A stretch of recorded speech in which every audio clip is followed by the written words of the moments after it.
공과 방망이 대신 펜을 든 기자들의 날카로운 시선, 유쾌한 입담으로 지역사회 이슈를 날린다. 시사토크 견제구입니다. 벌써 2018년도 어느덧 12월의 마지막 주예요. 자, 두 분 한 해 정리는 잘하고 계십니까? 지난해 이맘때보다는 좀 마음이 한결 가벼워지고. 왜요? 올해 1월 제가 새로운 집을 제 명의로 된 집을 첫 집을 마련했는데요. 이제 좀 집이 좀 안정기를 찾았고 좀 들어가면 마음이 편해지고. 대출 받아가지고 좀 무겁네. 마음은 좀 무겁지만 그래도 이제 제 보금자리가 있다는 게 너무 좋고 이제 좀 이제 결혼 준비도 좀 완료했지 않나 이런 생각이 들어서 한결 마음이 편해졌습니다. 그리고 또 장가면 가면 끝나는 건가요? 지금 달리고 있습니다. 아주 뭐 준비를 하고 있습니다. 내년 좋은 소식이 있지 않을까. 빰빠라마 여기서 이제 하나 나올 것 같은데요. 확정되기 전까지는 뭐 이렇게 너무 상당히 일찍 다 들어야 될 거야. 요즘 어떻게 보내고 계세요? 연말 마무리하는 과정에서 이제 아무래도 자신을 돌아볼 수밖에 없는 상황인 건데 8월 정도에 이 전 프로그램 원탁의 기자들 종료 소식을 듣고 대단히 좀 청천벽력과 같은 소리로 받아들였잖아요. 네네. 그리고 나서 이제 뭔가 하던 건 안 하다 보니까 저희가 직업병 자체가 있어요. 노트북을 막 만지는 그런 게 있잖아요. 그래서 거북목이 오고 담이 오고 막 그랬어요. 안 되겠다. 그래서 운동을 막 시작했어요. 뭐 수영하고 뭐 자전거 타기를 해서 4kg를 뺐어요. 진짜요? 뭐 믿기지는 않으시겠지만 4kg 뺐어요. 빼고 나서 시사토크 견제구가 부활을 하게 됐습니다. 다시 찌게 된다는 얘기입니까? 아니죠. 이제는 더 빼야죠. 더 빼서 진짜 견제하려면 날카로워져야 되니까. 그렇죠. 예. 오늘 본격적인 주제에 좀 들어가기 앞서서 한 해를 좀 정리하는 의미에서 올 한 해 세종시의 좀 5대 뉴스를 좀 정리해보는 시간을 갖고자 하는데 그래서 두 분께 한번 정리 좀 부탁드린다는 말씀을 좀 드렸었잖아요. 그래서 뭐 아마 마음속으로 지금 생각은 하고 계실 것 같은데 먼저 한번 이승동 기자께서 5대 뉴스로 한번 어떤 뉴스를 꼽고 싶으신지 한번 뭐 설명 좀 해주시겠어요? 저는 5위는 이걸로 보고 싶어요. 한번 이춘희 시장 재선 성공. 거기에 또 보태서 더불어민주당 압승. 요걸 말씀드리고 싶습니다. 요게 이제 말씀드리고 싶은 이유는요. 일단 이춘희 시장이 시장 재선에 당선되면서 지난 정부 때 홀대받던 세종시가 조금 이제 관심 대상이 되지 않을까 하는 기대감 때문인데요. 일단은 MLL 라인이 지금 형성이 됐고요. 저희 원탁의 기자들이 명칭을 정해주신. 흔들리지 않는 그렇죠. 썼나요, 그게? 얼굴 표정이 이렇게 진지하시네. 문재인, 이해찬, 이춘희 라인이 형성이 돼서 지금 이제 세종시정이 어떤 이제 물 들어올 때 노져라 이런 분위기가 형성되면서 또 집행부 견제 감시가 조금 소홀할 수도 있다 이런 얘기도 있는데 어쨌거나 이춘희 시장이 정책을 펼칠 수 있는 힘을 뒷받침할 수 있는 시위가 구성됐다는 점. 그래서 이런 것들이 좀 5위에 올라가면 좀 이렇게 주목받지 않을까 해서 5위로 선정을 했습니다. 자, 그러면 이택 기자께서 다음으로 생각하시는 좀 4대 뉴스라고 해야겠죠? 어떤 뉴스가 있었습니까? 부족할 수도 있는데 국가적으로 세종시를 국가균형 발전의 모범도시로 만들려고자 하는 의지가 좀 엿보인 대목들도 있었습니다. 여러 가지 항목에서 국가 시범도시로 지정된 항목들이 있거든요. 일단 대표적으로는 지난 7월에 5-1 생활권 합강리를 스마트 시티 시범 지역으로 부산과 함께 이렇게 지정한 부분 그 생활권에서 어떤 자율주행차를 도입을 하고 예를 들면 이런 겁니다. 핵심 개념은 그 생활권 외곽 라인에 자기의 승용차를 내려놓고 자율주행차라고 하는 공유차를 타고 자기의 집으로 이동해서 도시의 어떤 교통 체증과 정체 모든 도시가 겪는 문제들이잖아요. 그런 것들을 해결하면서 그래도 원격 의료 뭔가 좀 선지 시스템을 적용해서 새로운 도시상을 구현해보자라는 것인데 그런 것들이 이제 추진이 되고 있고요. 그리고 이제 국가산업단지의 시범도시인가요? 시범도시로 지금 지정이 돼서 2020년에 이제 확정 단계로 좀 가고 있고 그리고 또 하나는 또 자율주행차의 실증 도시로 선정이 됐어요. 서울이나 다른 대도시와의 쟁쟁한 경쟁을 뚫고 실증 도시가 돼서 내년 한 9월 정도부터는 아마 자율주행 버스라든가 이런 것들이 정부세종청사 구석구석을 다닌다든지 아니면 BRT 라인에서 벗어나 있는 외곽 생활권들 있잖아요. 그 주민들을 시민에게 어떤 교통 편익을 향상시킬 수 있는 수단으로서 이렇게 시범 도입될 이런 가능성을 좀 높이고 있습니다. 이런 좀 뭐 다양한 시범 도시에 이제 선정이 되면서 세종시가 좀 더 발전할 수 있는 그런 뭐 기틀을 마련한 한 해였다. 이렇게 좀 그렇죠. 정리해도 예. 될 그리고 것 같아요. 자치경찰제 시범도시 선정된 그 것도 부분도 그렇죠. 있어. 예, 그거는 행정적으로는 좀 의미 있는 일이라고 볼 수 있습니다. 그럼 다음으로 또 세 번째 뉴스 또 다시 한번 이승동 기자께서 한번 짚어주시겠어요? 아마 작년 이맘때쯤에 많이 기대를 했을 거예요. 얘기도 많이 되고 화두로 올랐고 국가균형 발전 선포식 때 문재인 대통령이 참석을 하느냐 안 하느냐, 또 두 번째는 또 참석을 할 경우에 세종시를 겨냥해서 어떤 한마디를 던질 것인가.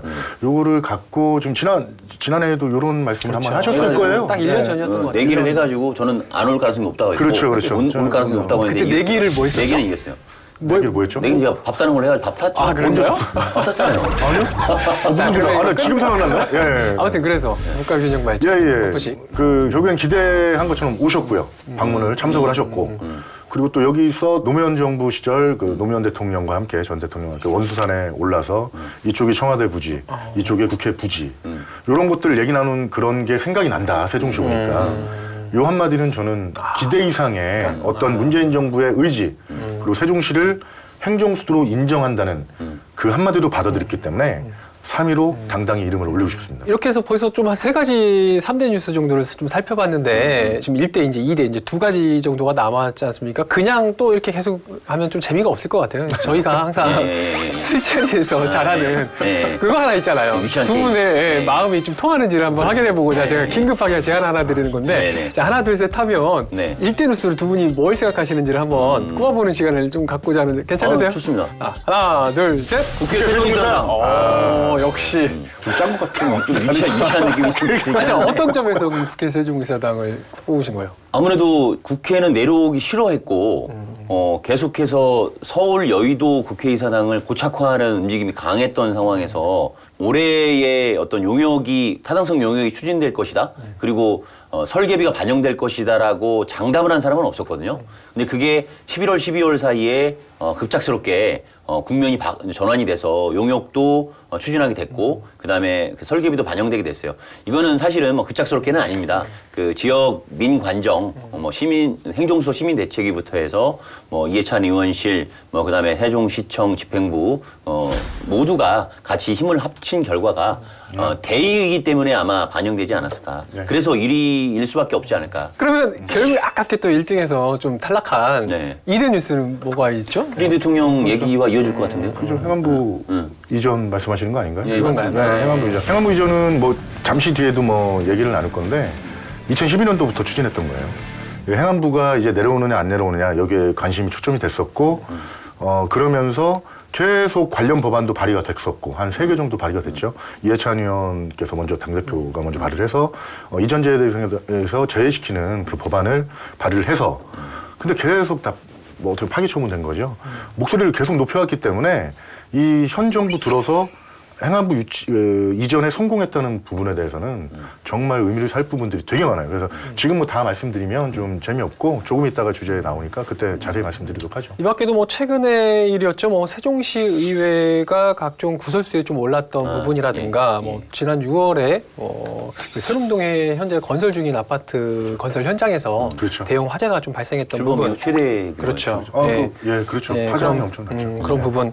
또 세종시가 역점을 두고 추진하고 있는 로컬푸드 직매장이 또 개장 3년 3개월 정도 만에 매출 500억을 좀 돌파하겠다는 뭐 이런 소식들이 아마 10대 뉴스 정도에 들어갈 수 있는 그런 소식들이 아닌가 싶은데 지나간 사실 그런 좀 역사들은 가슴에 또 기억에 좀 묻고 또 새로운 미래를 준비해야 되는 건 아니겠습니까? 그래서 이제부터는 2019년도에 주목해야 될 점들을 주로 이제 이야기를 좀 나눠보고자 하는데 이쯤 되면 저희가 이제 새로운 견제구 새로운 코너 이제 항상 모시는 분이 따로 계시죠? 시사토크 견제구 오늘의 구원 투수 입장합니다.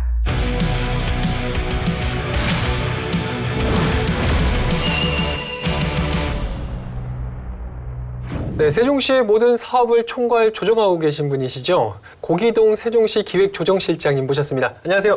안녕하세요. 반갑습니다. 요즘 굉장히 연말이라 많이 바쁘실 텐데 이렇게 귀한 시간 내주셔서 고맙습니다. 먼저 아마 세종 시민분들께서는 모르시는 분들도 많이 계실 거예요. 좀 본인 소개부터 해주시겠어요? 네, 세종시 기획조정실장 고기동 동희입니다. 여기 올 때 사실 특별 게스트가 아니라 제가 고정 출연을 꿈꾸면서 사실 왔습니다. 오늘 제가 할 얘기가 참 많은데요. 많은 얘기 드릴 수 있도록 하겠습니다. 이제 설명을 덧붙이자고 하면은 세종시 출범 6년이란 역사 속에서 사상 최초로 네. 기획조정실장을 2번이나 발령받으신 분입니다. 그랬나요? 재수하고 있습니다. 갑작스럽게 2016년이었죠. 네. 그때 4개월 정도 근무하시다가 청와대로 발령이 나셨었고, 그래서 저희도 영전하셨다고 박수를 쳐드렸고, 그리고 나서 다시 2017년 7월에 또 세종시로 오셨습니다. 주위에서 많이 원했고, 또 아마 이승동 기자 포함해서 많은 기자들이 원했기 때문에 다시 오셨고, 그래서 사실 뭐 생생정보 통으로 세종시에 통하고 있습니다. 구기동 실장님은 제가 이승동이 뽑은 세종시 공무원 5손가락. 정말 유쾌하시지만 또 일할 때는 되게 무게감이 있으신, 그리고 시의 집행부가 이제 대표 말씀을 전달할 때도 당당하게 말씀하시는 그런 분이라서요. 3위 안에는 못 드시는 거죠? 3위 안에는 못 드시는 거죠? 이건 이따가 말씀드릴게요. 개인적으로 시상식을 열어가지고. 기다리면서 들으셨겠지만 오늘의 주제가 2019년에 주목될 만한 그런 이슈들에 대해서 이야기 나눠볼 텐데 시민들이 알면 도움이 될 만한 그런 정보들 오늘 많이 전해주실 것을 부탁드리겠습니다. 네, 그럼 본격적으로 오늘의 메인 주제에 대해서 이야기 나눠보도록 하겠습니다. 행복도시건설청이라는 중앙정부가 할 때와 세종시라는 지방자치단체가 할 때 얼마만큼 더 까다롭고 정확하게 볼 수 있느냐. 거기에서 특히 분양과 심사. 정말 거대 뉴스입니다. 거대 핫이슈. 대통령 의전을 좀 더 몰두하고 싶다. 뭐 이런 의견들이 있어서 계속 거부했던 것들이죠. 그 행안부 이전이 밥그릇 싸움이라 표현을 하셨습니다만 밥그릇 싸움까지는 아니고요. 어쨌든 예. 논의의 과정 중에 있다는 말씀을 드리고요. 어쨌든 예. 내년에는 네, 오늘의 주제 2019년 미리 보는 한 이슈입니다. 시청자분들의 이해를 돕기 위해서 매달 있는 주요 이슈를 하나씩 정리해서 전해드리도록 할 텐데요. 1년을 짧은 시간 동안 전해드리는 것은 사실상 내용이 너무 방대해서 어렵기 때문에 1월부터 6월 달까지 우선 전해드리고 그 다음에는 상반기와 하반기로 이렇게 좀 나눠서 주요 이슈들을 이렇게 정해드리도록 하겠습니다. 자, 먼저 1월에는 좀 어떤 소식이 1월에는 아무래도 있나요? 행복도시건설청의 주택건축 인허가 사무가 2006년 2월 행복도시건설청 개청 이후에 거의 13년 만인가요? 3년 만에 세종시로 이관된다는 것이 아마 주목되는 부분 같습니다. 2018년이었죠. 일부 사무는 지금 세종시로 이관이 좀 됐잖아요. 네. 뭐 이번에 또 특별히 그럼 이관되는 사무는 좀 어떤 것들이 있는 거죠? 그 작년에 1월 25일 날 이제 5개 강공물 뭐 그 사업이라든지 이런 것들이 일부 이제 이관이 세종시로 됐고요. 근데 이제 주택건축 인허가 사무가 후속 조치로 이제 1월 25일부터 세종시로 이관이 되는데 이게 1년 뒤에 된 이유가 있습니다. 주택건축 인허가라고 하는 부분은 어찌 보면은 우리 일반 시민들이라든가 전 국민으로 얘기하면 아파트 청약이라든지 또는 아파트에 입주하고 나서 그 하자 문제라든지 또는 뭐 분양가 심사라든지 이런 것들이 아주 경제적으로 되게 민감한 그 주제를 담고 있는 것이라서 좀 더 준비 과정이 필요했기 때문에 1년을 유예해서 1월 25일부터 이렇게 세종시가 이관을 하게 되고요. 가장 관심을 모으는 건 아무래도 인허가 과정이 얼마나 그 행복도시건설청이라는 중앙정부가 할 때와 세종시라는 지방자치단체가 할 때 얼마만큼 더 까다롭고 정확하게 볼 수 있느냐. 시민 입장에서 이제 그런 부분의 변화가 주목되고요. 거기에서 특히 분양가 심사라는 부분이 세종시가 벌써 분양가 1,000만 원 시대를 3.3제곱미터당 돌파했거든요. 그런 부분이 계속 하늘 높이 치솟아 가야 되느냐에 대한 우려의 시선이 있는데 세종시에서는 어쨌든 뭐 시장님이 인터뷰 그 정례 기자회견을 했었지만 행복청이 운영하던 분양가심사위원회 위원들을 더 늘려서 더 강화하겠다라고 얘기를 해서 일단은 긍정적인 기대를 좀 해보고 싶습니다. 행복청에 맡게 될 때와 또 세종시가 맡게 될 때 최소한 뭐 시민들의 입장에서 볼 때 어떤 편의라도 좋아진다든가 아니면 뭐 정말 가격이라든지 다운된다든가 뭐 이런 뭔가의 좀 혜택이라든가 좀 바뀌는 점은 좀 있어야 될 거라고 보시는데 어깨가 좀 무거우실 것 같아요. 좀 어떻게 준비하고 있나요? 주택 업무가 이제 이관이 되기 때문에요. 일단은 저희가 TF를 구성해서 조직을 현재 정비를 해놨고요. 거기에 따른 업무 매뉴얼, 업무 지식 이런 걸 많이 쌓아가고 있습니다.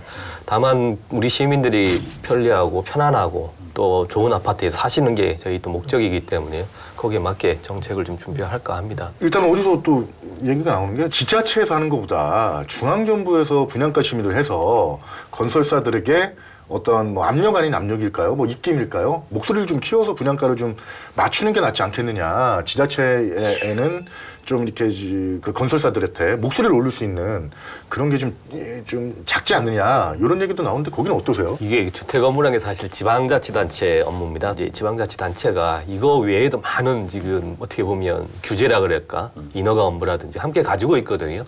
사실 시민 입장에서 오히려 더 잘해낼 수 있다고 저는 보고 있습니다. 행복청보다는. 그래서 행복청은 도시 계획이라든지 그런 큰 거 집중을 하시고 이 시민들 관련된 거는 시민 친화적인 것은 시청에서 하는 게 더 바람직하지 않을까 그렇게 생각을 합니다. 도시가 이제 굉장히 이미 아파트가 엄청 많이 이제 들어서게 되면서 요즘에는 이제 도시를 건설하는 거가 이제 다가 아니고 과연 이제 하자 보수와 관련된 것들을 얼마나 시민들의 좀 입장을 잘 대변해 줄 것이냐 이런 게 굉장히 좀 이슈로 떠오르는 것 같아요. 좀 이런 부분에 있어서는 앞으로 세종시가 좀 더 입장을 대변을 해줄 수 있을까요? 그렇죠. 그 아파트가 우리 서민들의 사실 평생 꿈입니다. 그렇죠. 이 아파트 하나 갖는 게 얼마나 큰 꿈이고 또 우리 아이들도 또 편하게 자랄 수 있고 그렇기 때문에 이 하자가 있다면 굉장히 분통 터지고 그렇죠. 속상한 일이세요. 근데 지금 문제가 뭐냐면 시민들이 그 전문성을 갖기가 매우 좀 쉽지 않다는 거예요. 그리고 또 건설회사 상대로 목소리 크게 내기도 쉽지 않고 그래서 저희가 내년부터는 공동주택 품질 검수단 그걸 전문가들로 좀 구성을 해서 전기, 뭐 조경, 뭐 소방 전체적인 전문가들로 구성을 해서 이 아파트를 이 골조공사할 때 한번 저희가 전체 시민들하고 한번 검사를 하고 또 준공검사 하기 전에 또 같이 한번 해서 하자를 어쨌든 최소화시키고 또 목소리를 한번 내야죠. 하나 더 기대감을 좀 하고 싶은 거는 그 행복도시 건설청도 정말 많이 문을 노크를 해봤어요. 건설사들이 단순히 행복도시에 아파트를 공급하는 건 문제가 아니라 이 도시가 갖고 있는 가치에 대해서 같이 공유하고 그리고 어떤 사회적으로 좀 기여할 수 있는 부분들이 좀 있었으면 좋겠다는 목소리가 좀 계속 있었는데 시민사회도 그렇고 행복청도 그렇고 별로 반응이 없어요. 본인들이 참여하는 거에 비해서 이 지역을 위한 어떤 공헌을 하기 위한 사회공헌이라든지 이런 게 너무 미약하다라는 지적도 상당히 많거든요. 그런 부분에서도 그렇죠. 세종시가 그런 역할을 행복청이 잘 못했다라고 볼 수 있다고 저는 생각하는데 그 역할을 할 수 있을지에 대한 부분들도 한번 좀 관심을 가지고 좀 봐야 될 부분이라고 생각합니다. 언론에서도 좀 그 부분에 대해서는 조금 관심을 덜했던 것은 사실입니다. 처음에 이제 기사도 많이 나왔는데. 아무튼 뭐 그런 부분에 대해서는 좀 행정에서도 좀 더 꼼꼼하고 세심한 행정을 좀 해주실 것을 부탁을 드리면서 제가 이쯤 되니까 좀 약간 의아하게 이제 생각되는 것이 아까 말씀하셨듯이 5개 광고물과 같은 일반 사무도 세종시로 많이 이관이 됐고 또 주택 인허가 사무도 이제 세종시로 이관이 되면 행복청의 기능이 굉장히 이제 축소될 수밖에 없겠다라는 생각은 들거든요. 이게 존재론까지도 번질 수 있을 것 같은데 이런 점에 대해서 좀 어떻게 보세요? 행복청의 힘이었죠. 행복청에 그래도 힘을 발휘할 수 있는 뭐 어떻게 보면 거기에 이제 덧대서 예전부터 문제됐던 게 지금 조직 규모도 축소되고 있어요. 그래가지고 지금 세종시 1개국 수준밖에 규모가 안 됩니다. 청단인데 중앙 120명 정도 되죠. 그렇죠. 1개국 수준이죠. 거기다가 또 예산도 지금 한 2천억 원대 완전히 예산도 좀 곤두박질 쳤죠. 자기들이 이제 살 길을 모색하는 노력이 분명히 반드시 지금은 필요한데 지금 이관이 핵심 업무가 이관되면서 어떤 스탠트를 취하면서 업무를 처리해 나갈지는 뭐 한번 주의 깊게 봐야 되겠죠. 제가 바라볼 때는 그 행복도시 건설청이라고 하는 것은 이제 세종시가 정상 건설을 가는 데 있어서 국가 책무를 대신해주는 기관이기 때문에 좀 오랫동안 존속해야 된다는 의견에 저는 좀 무게를 싣고 싶고요.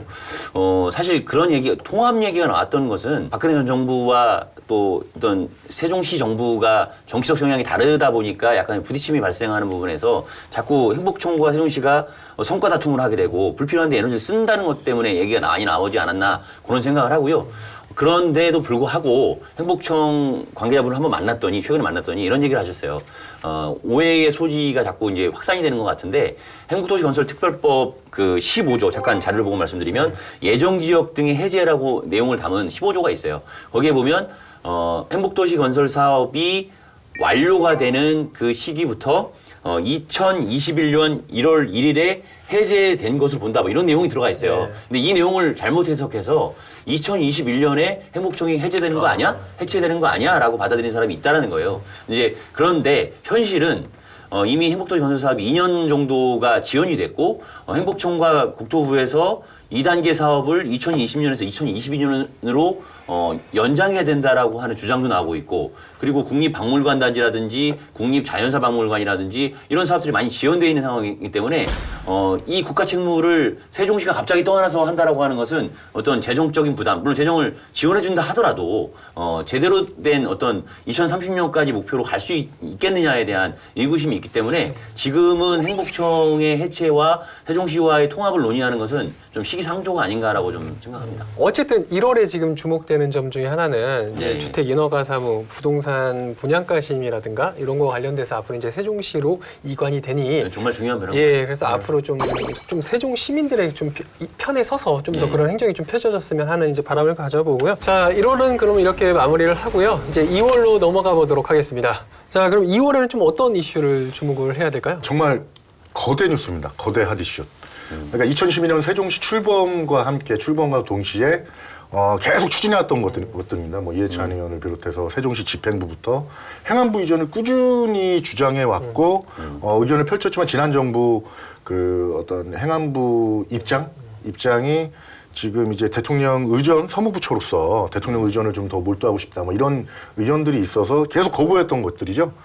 그 행안부 이전이 2월달에 이제 확정이 됐다는 게 이전된다는 게 저는 2월달에 가장 큰 이슈라고 보고 있습니다. 뭐 행안부에서 잔뼈가 굵은 기획조정실장 입장에서 그런가요? 이렇게 행안부는 안 내려오려고 하셨던 걸까요? 그래도 늦었지만 또 오는 게 다행이라 생각을 하고요. 예. 행안부 하면 사실 중앙부처의 갑입니다. 그렇죠. 기재부와 함께 투톱인데 어쨌든 갑 부처가 온다는 거, 투톱이 드디어 우리 세종시에 완성이 된다는데 예. 큰 의미가 있습니다. 사실 행안부가 예전 같으면 내무부, 총무처의 합친 굉장히 큰 조직인데요.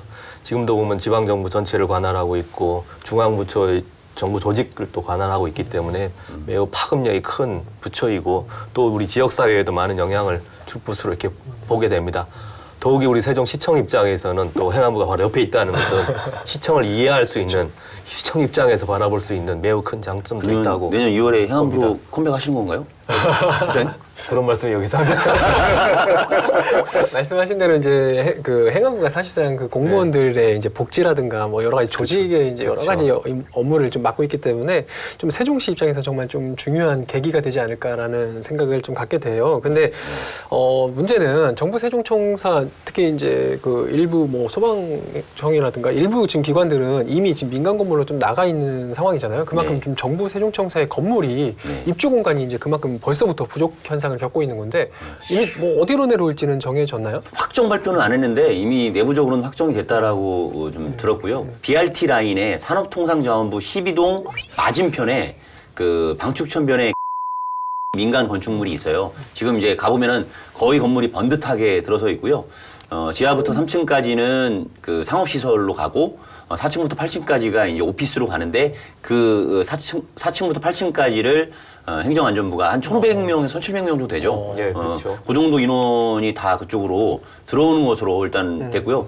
워낙 거대 부처다 보니까 다른 민간 건물에서도 많이 군침을 삼겼고 그래서 이제 어진동 P 건물에서도 거대 기업인이 우리 100명 이상의 그 주인들로 구성된 이 상가로 좀 와주면 안 되냐, 우리 좀 살려달라, 공실 좀 메꿔달라, 좀 이런 이제 기자회견까지도 있었습니다. 민간 건물로 일단 들어갈 수밖에 없는 그런 처지인데 사실 언제까지 그 민간 건물에만 있을 수는 없잖아요. 그래서 좀 얼마 전에 이제 들려왔던 소식이 행복청에서도 지금 신청사를 건립하는 게 이제 거의 이제 구체화되고 있다는 이제 소식이 들려왔었는데 그 언제 정도면은 입주를 가능하게 될까요? 최근에 이제 국제 설계 공모 당선작이 이제 발표가 됐었죠. 그래서 거기 이제 그 시나리오를 보면 2021년까지 공사를 마무리해서 네. 그 행안부나 뭐 과기부 이제 내려오는 과기부나 이렇게 입주를 시키려고 했는데 지금 이제 그 당선작에 그 그려진 그 설계상에는 한 15층 높이. 그래서 이제 기존 청사와는 좀 다른 분위기죠. 그렇죠. 예, 예전 과천 정부사전 이렇게 고층으로 짓는. 그래서 조금 이제 설계 공모 당선작이 발표될 때 조금 이게 좀 논란의 소지가 있었죠. 그 어떤 위원장이 사퇴하고 이게 무슨 그렇죠. 뭐 어떤 나쁜 의도가 있었지 않느냐 이런 것들 때문에 논란의 여지가 있어서 지금 이제 그 대통령 소속 국가건축정책위원회인가요? 예. 뭐 이런 것들을 의식했는지 모르겠는데 일단 행복청의 그러면 다시 설계 수정 작업을 해라. 지금 이제 지시가 내려온 상태입니다. 기존 청사는 3.5km에서 용 모양으로 이렇게 쭉 펼쳐져 있는데 층고는 8층 정도라고 하더라고요. 그렇죠. 근데 이제 아까 이승훈 기자 얘기했듯이 새로 짓는 신청사는 15층이에요. 갑자기 큰 건물이 딱 들어서는 거예요. 그 사이에. 그러니까 좀 뭔가 부조화되는 거 아니냐. 그리고 경관, 원수산과 전월산 경관도 다 막는 거 아니냐라고 하는 문제 제기가 많이 쏟아져가지고 그런 부분에 대한 수정 작업이 있을 텐데 대통령 집무실을 그쪽에 신청사에 넣자라고 하는 것을 세종시에 제안하셨다고 이제 그런 부분들이 지금 이슈화가 좀 된 부분인데 그거는 어떻게 좀 그렇습니다. 알아봐야 이번에 신청사를 지을 때 예. 일단은 대통령께서 뭐 요번에 자주 오시고 있잖아요. 업무계 받으시느라고. 근데 실제로 여기 오시면 거처하실 때고 혹은 사무보실 때가 현재 없는 상태예요. 예. 그래서 신청사를 지을 때 대통령께서 직무를 보실 수 있는 사무실 공간을 확보를 하자, 1차적으로. 그리고 나서 또 일이 진척이 되면 별도의 대통령 직무실은, 세종 직무실은 별도로 짓자. 이렇게 좀 단계적으로 좀 접근을 해보려고 합니다. 일단 신청사를 짓기 때문에 그 안에서 어떤 식으로 해결이 되면 또 여기 또 세종시가 행정수도로서 또 의미도 한층 높아지지 않을까 이렇게 생각을 합니다. 행안부에 사실 묻혀 있기는 하지만 8월에 이제 같이 이제 과학기술 정보통신부도 이제 같이 세종시로 이전을 해 오잖아요. 예. 뭐 그 인력까지 합치면은 거의 이제 뭐 한 2천여 명 정도가 이제 될 예정인데 뭐 이분들을 좀 맞이하기 위해서 이제 세종시도 아마 요즘에 분주하게 움직이고 있을 것 같아요. 좀 어떤 점들이 일단 그분들이 오신다고 해서 현실적으로 지금 전셋값이 한 5천만 원 정도 올랐다고 하고 있고 집 자체가 지금 구하기가 매우 힘들다 그런 얘기를 많이 듣고 있습니다. 그래서 일단 행안부 분들 당장 2월에 오기 때문에 그분들께서 항상 요청하는 게 집 문제, 학교 문제, 애들 학교 문제. 그래서 그걸 뭐 충실하게 지금 안내를 해드리고 있고요. 또 한 가지 문제는 사실 행안부가 거대 부처이다 보니 건물을 아마 2개 쓸 것 같아요. 지금 국민안전처가 있는 거기도 불건문, 현재 재난실이 쓰고 있는 국세청 옆에. 예, 거기에는 아마 장차관들이 있을 것 같고 실제 실무진들은 아마 빌딩에 좀 한 1km 정도 떨어져 있는 건물에 현실적으로 존재를 하다 보니 이 2개를 어떻게 편안하게 연결시켜줄까 진짜 좀 고민이 있습니다. 그래서 이분 행안부 차원에서도 좀 고민을 하고 있고 저희 쪽에 일단 요청은 뭐 자전거라도 공영 자전거라도 많이 좀 비치를 해달라. 날씨가 좋으면 그걸 타고 가야겠다는 장관님들 자전거 타시면 굉장히 자전거 이용 활성화에 좋을 것 같은데요. 셔틀버스라면 나름대로 고민을 하고 있는 것 같고요. 그 행안부 차원에서 운영하는 셔틀버스 문제를 고민하고 있고 그런 차원에 지금 논의가 현재 진행 중이라는 말씀 드리겠습니다. 행정소도 만들기 힘드네요. 이거 기사로 한번 써야 될 것 같은데. 그러니까요. 네. 2월은 이렇게 좀 행정안전부 이전 덧붙여서 좀 8월에 과학기술정보통신부가 오는 것까지 좀 이렇게 짚어봤는데 2월은 그럼 이걸로 어떻게 좀 정리를 해도 한 가지가 좀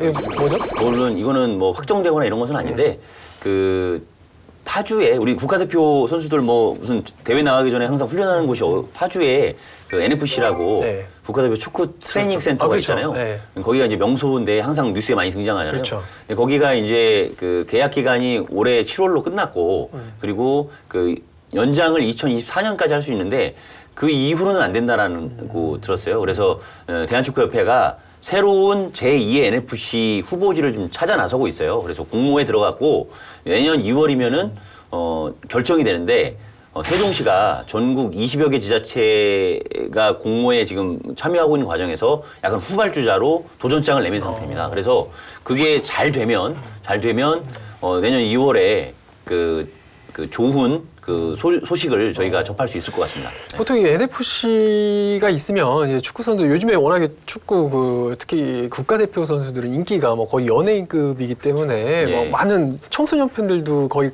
가고 막 여러 가지 관광 요소로서도 굉장히 좀 매력적이지 않을까라는 생각이 들더라고요. 어떻게 좀 기대해봐도 되나요? 아까 뭐 후발주자라고 그러셨는데 그 말 제가 절대 동감할 수가 없고요. 그래요? 저희는 선발주자로 보고 있습니다. 어쨌든 늦었을 때가 가장 빠르다. 저희가 충분히 승산이 있다 이렇게 보고 있습니다. 그래서 우리 차범근, 박지성, 손흥민 계보를 이을 선수가 우리 세종에서 나올 거다. 저는 그렇게 보고 있습니다. 천안에서 방송 나갈 텐데. 천안에서 너무 유치 노력을 계속하고 있기 때문에. 선의의 경쟁을 펼치는 거죠. 그렇죠. 자, 그럼 어쨌든 2월은 이렇게 정리를 하도록 하겠습니다. 예. 자, 꽃피는 이제 3월입니다. 자, 3월 어떤 점을 좀 주목을 해야 될까요?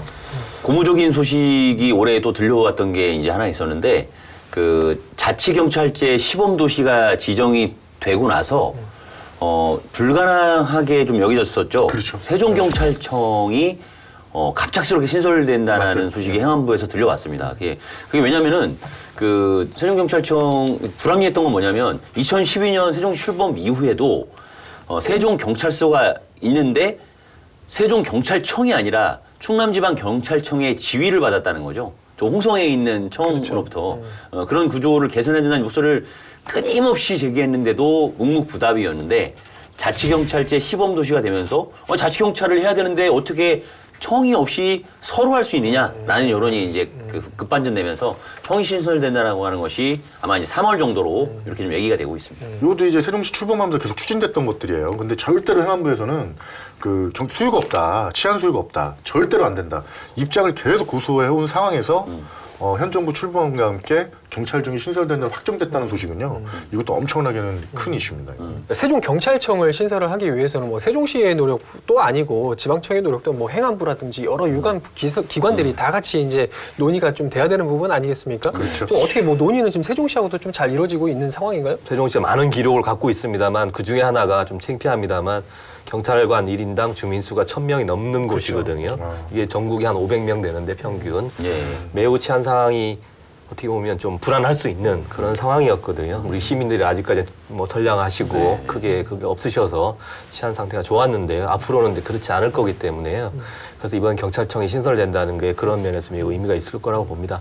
그리고 또 여기 세종은 또 CCTV 이런 게 워낙 잘 돼 있어서요. 그런 첨단 시설하고 경찰 치안 서비스가 합친다면 보다 나은 아마 환경이 되지 않을까 저는 이렇게 보고 있습니다. 여기서 뭐 자치경찰제는 살짝 시민들께서 좀 어떤 건지 좀 궁금해하실 수도 있을 것 같아서 이 점은 좀 살짝 짚고 넘어가야 될 것도 같아요. 네. 자치경찰제가 도대체 뭐예요? 지방분권이죠. 지방분권의 어떻게 보면은 첫 단추라고 할 수 있을까요? 경찰권을 이제 단체장, 지방자치 단체장에게 부여하는 겁니다. 그래서 경찰 설치, 운영 뭐 이런 것들 전반적인 것들을 이제 지방자치 단체장이 이제 권한을 쥐고 운영하는 것들인데요. 이게 이제 김대중 정부 때나 노무현 정부 때 이제 계속 추진이 됐었어요. 지방분권 롤모델 해가지고 그래서 추진했는데 경찰 내부 반대하고 또 지방분권 그 어떤 이해도 부족으로 계속 진통을 겪다가 번번이 이제 실패를 했는데요. 이제 문재인 정부 들어서 지방분권 과제 이제 뭐 목록에 들어가면서 세종시하고 서울시 두 곳을 포함해서 총 5곳이죠. 내년 이제 추진을 앞두고 있는데 시범 지역으로 선정 발표가 나왔는데요. 그 덧붙여서 이제 큰 틀의 의미를 설명을 하셨고 우리가 이제 TV에서 보는 강력반 그리고 뭐 이제 범죄 수사 뭐 이런 좀 어려운 부분들은 기존 경찰이 좀 더 전문성을 강화해서 하고 근데 이제 지금 신호등 설치 업무라든가 이런 게 경찰에 있다는 거 알고 계시죠? 그렇죠. 뭐 근데 우리가 생활하다 보면 불편을 얘기했을 때 이게 경찰이 맞는 것인지 세종시가 맞는 것인지 몰라가지고 민원을 이쪽 제기 저쪽 제기 하거든요.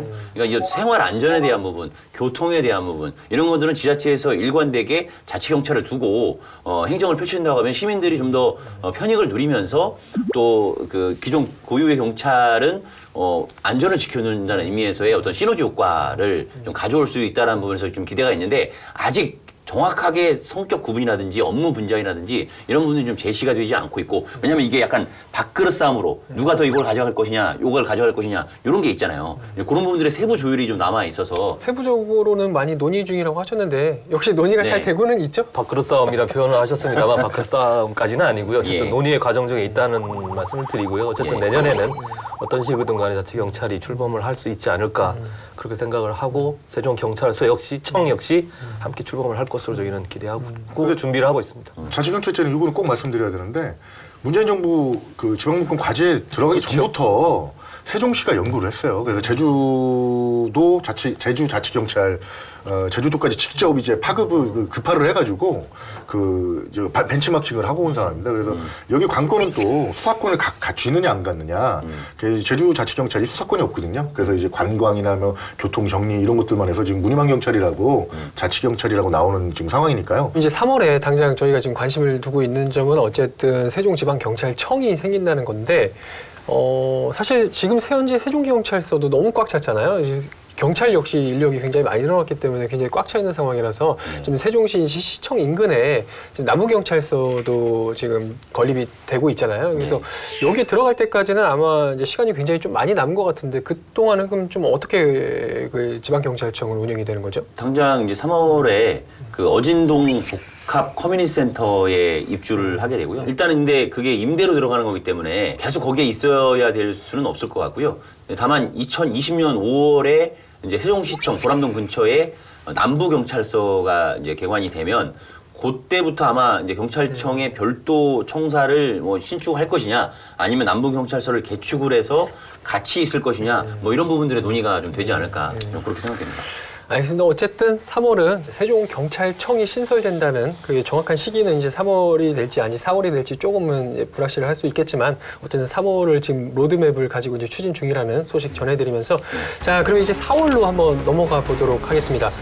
4월 좀 어떤 소식이 가지고 나오셨어요? 지방자치회관 관련해서 네. 한번 짚어봐야 될 텐데 네. 지방자치회관이 이제 그런 역할이잖아요.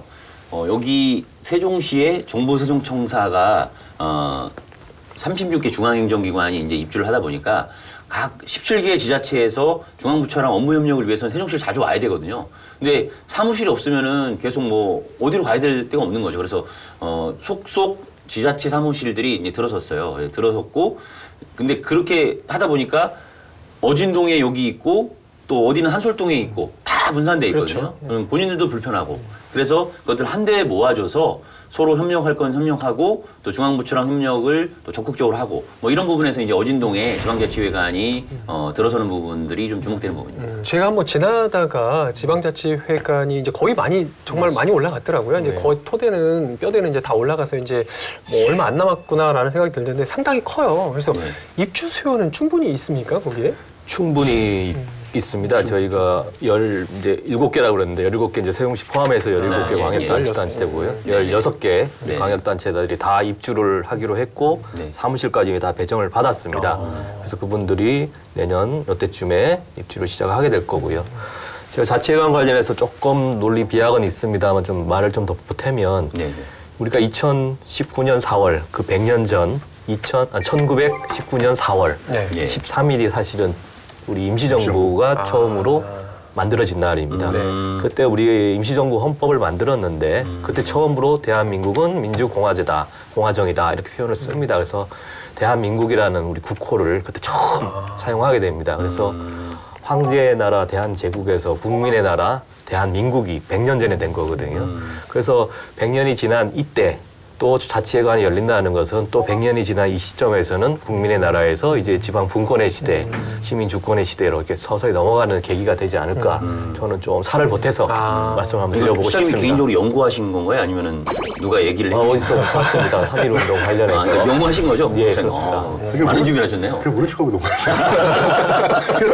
근데 저는 이제 실장님 의견에 좀 덧대서 지금 전 선견지명이 있었다. 네. 그래서 이제 지금 100주년 뭐 그것도 말씀하셨는데 지방분권 문재인 정부가 이제 문재인 정부가 이제 출범하면서 저희가 이제 지방자치회관 자꾸만 오늘 의미를 제가 자꾸 두는데요. 지방자치회관 역시 세종시 출범함께 추진됐던 거예요. 그래서 이 내년 이제 준공 입주가 시작된다는 것 자체에 정말 큰 의미를 둘 수가 있습니다. 그래서 지방분권의 상징이 될 수도 있고 행정수도로서 가는 어떤 길이 열리고 계속 있다는 거를 짐작할 수 있는 거기 때문에요.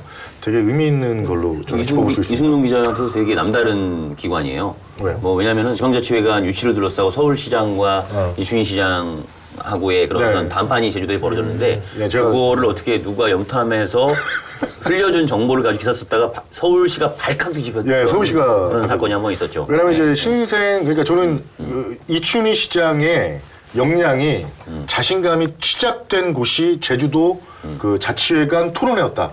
전국 시도지사 협의회에 참석했을 때 이 박원순 시장과 이춘희 시장의 혈전, 그래서 경쟁 속에서 이건 우리가 따왔다. 이 사실만으로도 엄청난 건데 거기 제목이 박원순을 눌렀다 했나요? 제목이? 한방인가 뭐 이랬을 한방인가? 거예요. 네. 그래서 이제 서울시 공무원이 진짜 저한테 실제적으로 전화가 와서 그 기사님 내려주면 안 되겠느냐 그런 의견도 있었습니다. 지방분권의 이런 상징 도시로 만들어지고 있는 이제 세종시이기 때문에 이런 지방자치회관이 개관한다는 거는 굉장히 좀 나름대로의 의미가 있지 않을까 그런 생각이 되고요. 그럼요. 근데 아쉬운 거는 이제 돈을 우리가 됐다는 거.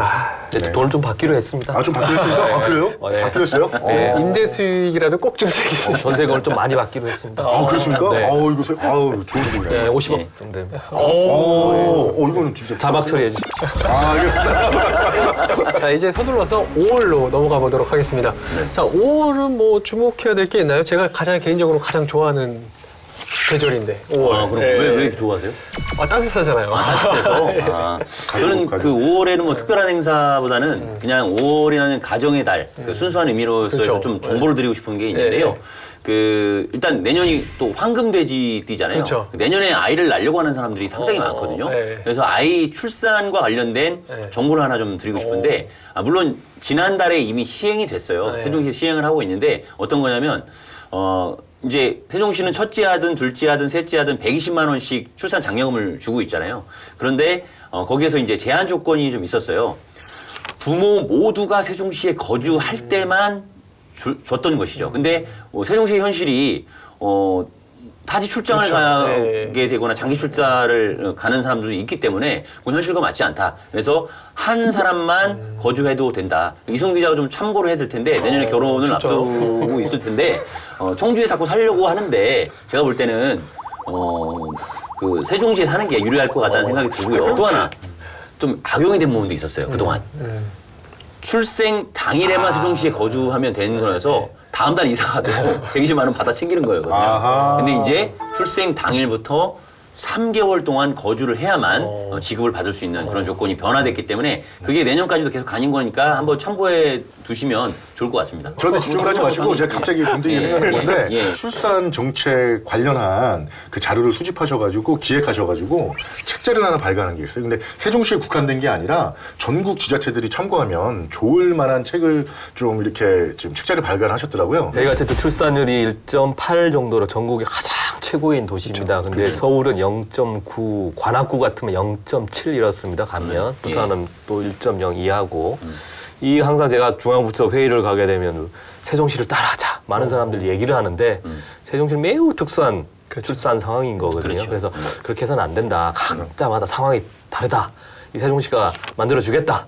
분석을 한번 해보겠다. 17개를 다. 그래서 이번에 그 책자를 만들었고요. 측정한 결과를 보면 결국은 서울, 대구, 부산 이 대도시는 결혼을 일단 많이 해야 된다. 결혼 자체를 안 하거든요. 그 다음에 아이를 놓고 보육을 하는 건데 이 앞단에부터 해결이 안 되기 때문에 이쪽은 결혼할 수 있는 여건을 만들어주는 게 더 바람직하지 않느냐 의견을 갖고 있고요. 뭐 전남 이쪽에서는 이제 아이 키우는 문제 거기에 또 집중을 할 필요가 있고 그런 식으로 맞춤형 우리가 출산 정책에 대한 제언을 하는 책자라는 말씀을 드립니다. 꼭 받아가지고 꼭 한번 정독을 한번 하셔야 될 것 같아요. 그렇죠? 아침에 받아가지고 잠깐 봤습니다. 그러니까 꼭 정독하셔서 준비를 하시는 말씀입니다. 알겠습니다. 자꾸 개인적으로 방송을 연결하지 마세요. 아무튼 2018년은 황금 돼지띠에 좀 참고하시면 될 것 같고요. 예. 자, 그럼 이제 5월은 큰 이슈가 없기 때문에 이제 2018년 상반기에 좀 마지막 6월로 넘어가 보도록 하겠습니다. 자, 2018년 6월 좀 어떤 소식이 기다리고 있습니까? 마지막인데. 뭐 이제 올해 10대 뉴스 1위랑 연결되는 건데요. 그 국회 사무처가 아직 발주를 안 했죠. 이 방송 시점을 봤을 때 안 했는데 올해 말까지는 한다고 하니까 발주가 되면 6개월 용역으로 진행되거든요. 그럼 6개월 용역 결과가 대략 한 6월쯤에 나오지 않을까 이렇게 예측해 볼 수 있고 그게 나오면 그 안에 다양한 내용들이 담기게 됩니다. 그 다양한 내용들이 담기기 때문에 그 어떤 궁금증을 되게 가질 수밖에 없는 그 시기라고 좀 볼 수 있겠습니다. 다양한 내용을 담는다고 하셨는데 특히 어떤 점을 주목해야 됩니까? 저는 뭐 여기서 이제 사무처 어떤 기능이 들어오느냐 이런 것들도 많겠지만 단순히 국회 본원 기능을 보조하는 역할에 머물면 안 되겠다 싶어요. 그래서 어떤 설계안에 이제 들어갈 때 국회 기능이나 국회의원 회관, 상임위들이 어디 위치하느냐 이런 것들이 좀 다양하게 포함돼서 국회 분원이라는 느낌보다도 명칭을 저희가 이제 세종시가 주장하는 명칭이 바뀌었는데 국회 세종이사당의 역할을 제대로 수행할 수 있는 국회 본원의 기능을 보조하는 역할이 아닌 수행할 수 있는 그 기능을 담아낼 수 있느냐 그래야 진정한 국회 분원 설치의 의미가 있지 않느냐 저는 이 말씀을 좀 드리고 싶어요. 이제 그런 기능적인 부분도 충분히 이제 좀 담아야겠다 이제 그런 기대감은 많이 들고 있는데 사실 조금 아쉬운 점이 사실 올해 국회법 개정안마저 만약에 통과가 됐다면 정말 얼마나 금상첨화였을까. 설계비도 이제 내년에 반영이 됐고 하니까 이제 사실 그거는 그 바람까지는 이루어지지 않았어요. 많이 노력은 했지만 결국에 좀 무산됐는데 좀 아쉬움이 많이 크실 것 같아요. 어떠세요? 어쨌든 내년에 국회법 개정을 하는데 여기 계신 분들 포함해서 좀 전력을 좀 우리가 해야 되지 않을까 하는 생각을 가지고 있고요. 다만 국회 세종의사당을 짓는 것과 법적으로 국회 분원을 해야 된다는 거에 대해서는 굳이 없어도 된다는 게 아마 국회 입법조사처의 의견이었습니다. 네. 그럼에도 불구하고 이 국회 세종의사당이 명백한 기능 역할을 하려면 국회법에 그 관련 조항들이 있는 것이 더 바람직하다고 보기 때문에요. 국회법 개정이 내년에 이루어질 수 있도록 뭐 최선을 한번 다해볼까 생각합니다. 국회에서도 많이 좀 도와주실 것 같고요. 이렇게 해서 오늘 좀 6월달 이슈까지 이제 점검을 해봤는데 사실 오늘 이 시간에 2019년에 주목해야 될 상반기, 하반기 이슈까지도 전체적으로 좀 짚어볼까 했는데 사실 웃고 떠들고 또 심도 깊은 논의를 하는 사이 벌써 1시간 가까이가 이렇게 지나버렸습니다. 그래서 세 분만 괜찮으시다면 다음 이 시간에 2주 뒤에 다시 한번 만나 뵙고 이 자리에서 또 다른 2019년에 주목해야 될 뉴스들을 한번 짚어보고자 하는데 괜찮으세요? 고정- 고정이 되는 건가요? 말이 2주 고정으로 하겠습니다. 네, 고정 출연이 되시는 아니 그러면 다음 주까지 두고 보겠습니다. 자 그러면 이렇게 해서 이제 세 분 모두 다음도 이제 같이 해주시는 걸로 특히 이제 실장님 같이 해주시는 걸로 그렇게 알고 자 다음 이 시간에 다시 뵙는 걸로 하겠습니다. 오늘 말씀 고맙습니다. 고맙습니다. 감사합니다. 네, 오늘은 2018년 5대 뉴스와 2019년 상반기 월별로 주목해야 할 이슈를 가지고 이야기 나눠봤습니다. 상전벽해, 변화무쌍한 세종시여서 그런지 오늘 못다한 이야기가 많은데요. 다음 시간을 통해서 미리 살펴보는 2019년 세종시에 대한 이야기 이어가도록 하겠습니다. 다음 시간에 다시 뵙겠습니다. 고맙습니다.